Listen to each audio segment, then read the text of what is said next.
Okay, now you may be thinking of going off grid and you may say, okay, Link, I know some things are easy, propane stove and this and that. Are there any hard things I should know about? Well, yes, there are. And the way I see a house isn't a house until you've got a toilet and a shower. Now, to set up a shower, it can be a bit of a circus with water systems and plumbing if you haven't dealt with it before. I know Troy has had real issues with plumbing. So that can be a bit of grief. What I want to say though is you can buy set-up ones for RVs, and if you hook them up, they're not too bad. There is a cheaper option. There's little submersible pumps you can get. They're like $20 here. They're probably only like $13 or something in the States. And what they are is they're like a little submersible 12-volt pump, and coming out of that is a half-inch hose, and on the end of that is a shower head. Now, for the love of God, they've got a flow meter. Open it up to full, because if you don't, you burn out the pump engine. So keep that in mind. But also coming out of that pump, you've got a lead. On that should be a waterproof switch and a cigarette lighter plug.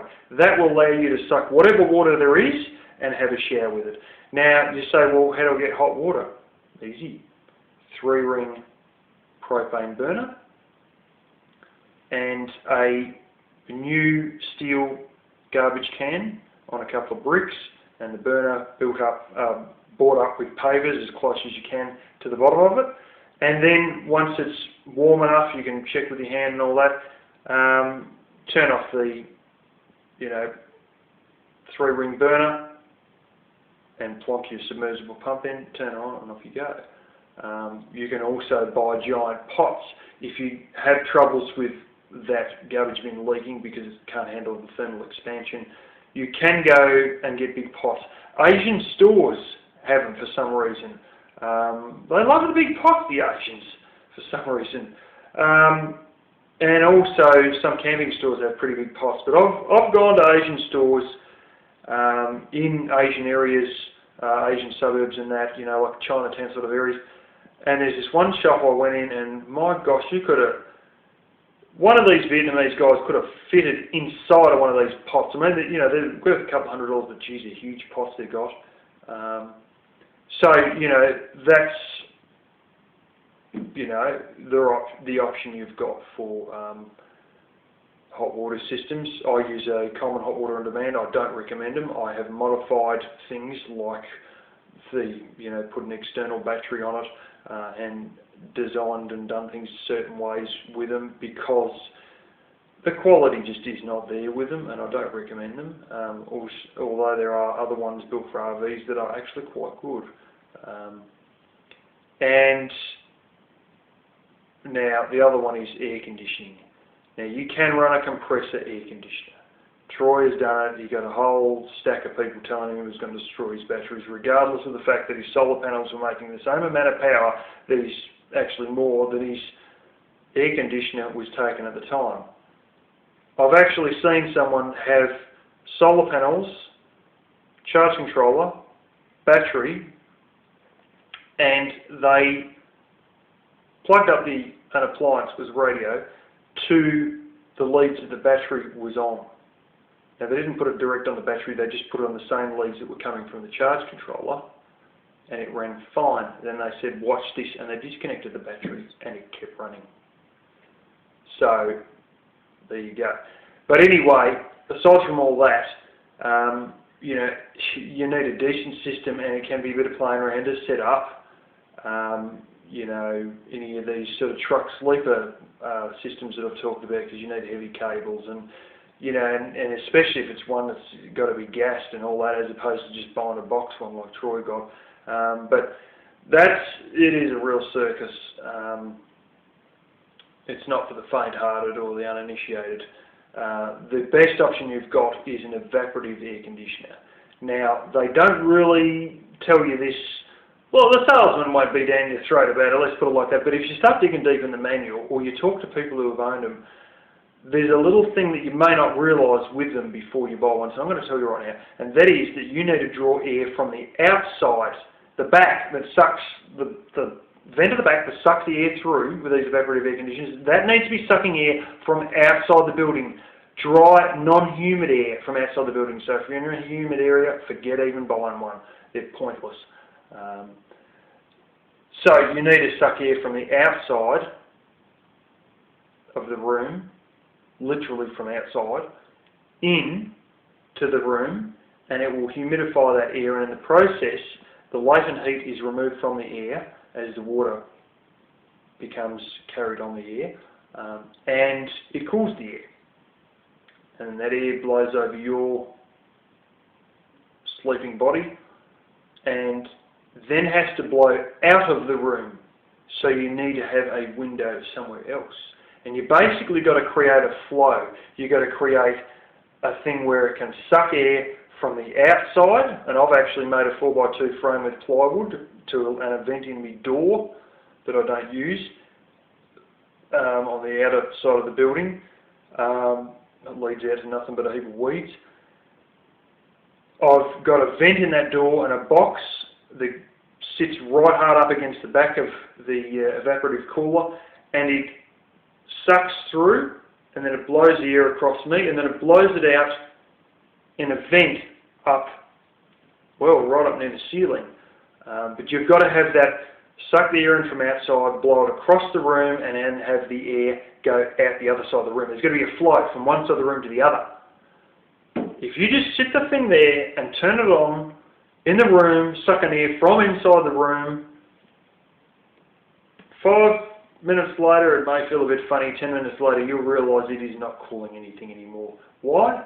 Because it can't get any more water to carry on the air, so then the evaporative effect is not happening, then it isn't drawing out the latent heat, and it's just not happening, it's not working. It needs to come from outside. So that's another thing. Now, the other one I should mention is the water heaters and that. You've got to be careful about making a homemade one and causing the wooden floor to catch on fire.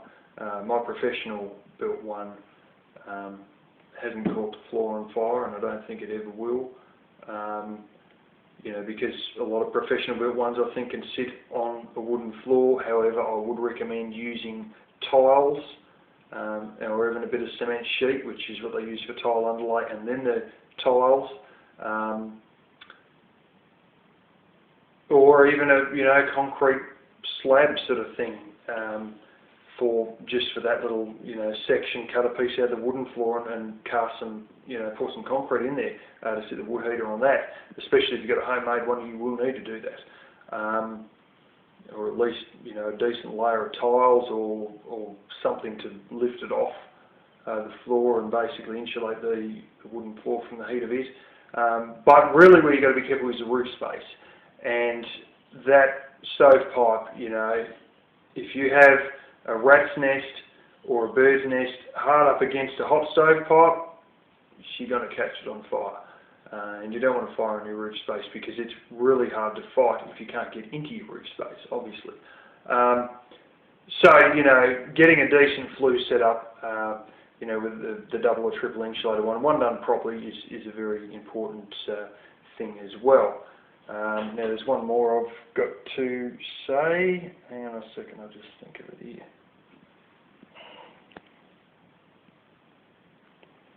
Yes, fridges. You may not be familiar with a propane fridge. You may say, oh, it's universal, I want to use that because it's universal. Now, if you're going to use a solar system, use a compressor fridge. Take my advice for it. Manufacturers' recommendations, and when you start digging in the handbook and all that, these three-way ones that use propane, mains, and DC, first of all, they're bloody useless on DC. I mean, it's just a maintaining thing. Secondarily, when you see the actual power consumption, you'll be reaching for a compressor one straight away. If you intend to use a three-way fridge off a solar system, compressor fridge is the best way to go. Propane fridges, while they have these things as option, they are really seriously built for propane, and propane is your only not completely brainless option. I mean, propane is what it's suited to. Yes, it's got these other options, but they are just pathetically inefficient. Okay, they take 90 watts of power non-stop for some little crummy 20, 30 litre fridge. 90 watts non-stop on DC. On AC, they actually work properly. And they do have a thermostat with a lot of them, and they kick in and out as they need to. And I think they maintain like 4 degrees Celsius or something like that. Around, 38 something Fahrenheit. Now,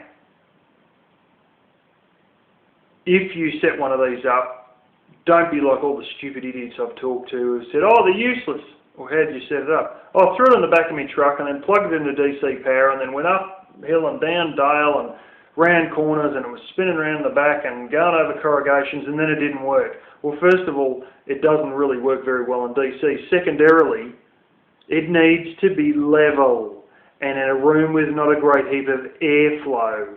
I mean, you need ventilation, but you don't want the window open, blowing like buggery to blow the flame out on you. You need to take advantage of convection draw. You also need to take advantage of a perfectly level surface whereby, or chop the bloomin' feet up to get a perfectly level surface whereby in the back of it, it's got a bit that's got to be perfectly flat because basically this fluid runs down a pipe and the pipe's slightly angled one direction and goes around slowly down. And it needs to be perfectly flat to be able to get that fluid to run in the back there. So if you have it in a veranda or a place with not a great deal of airflow but enough ventilation so the fumes of the burning propane can get away, then you're off to a good start, and liable to be quite good. If they do play up, there's a way you can tip them over. The fluids muck up sometimes in them, and it's got to be tipped a certain way for a couple of days, and then another certain way for a couple of days, and then when finally it lands on its feet for a couple of days, then after what you can light it up and off it goes. But propane fridges are a straightforward, easy option. If you've got 12-volt fridges, you can do it, but you've got to have very heavy cables and have them close to the battery. And I've found out all that stuff the hard way. If you're a bit of an amateur or not sort of terribly well endowed with all the whole current draw issues and all that happen with fridges, particularly Wacos are real mongrels for it, then you'll be in for a bit of a nasty surprise, and it can be a lot more grief than you ever expected trying to set up my solar fridge, as I found out when I set up my fridge. But if you're good with the heavy cables and you have it close to the batteries and there's plenty of power coming through, it shouldn't be too much of an issue. But an easy, quick option to get you set up straight away is the propane one. No wind blowing, flat level surface, plug the connectors together, turn her on and click and get the piezo running. You see the little gas flow meter move, and then give it 3 hours and go and touch the evaporator, and it'll be cool. I've had them cool down stuff quite significantly in 3 hours, 5 hours, quite seriously cool things down. So yeah, that's. I think, quite frankly, I think a propane fridge is a lot easier an option than mucking around with a solar one. Just because it's so quick and straightforward. To me, it's just like setting up a propane stove. And if you know what you're doing, it'll be that easy for you too. Just so long as you take me tips there. But that's the main things that are hard about setting up an off-grid place.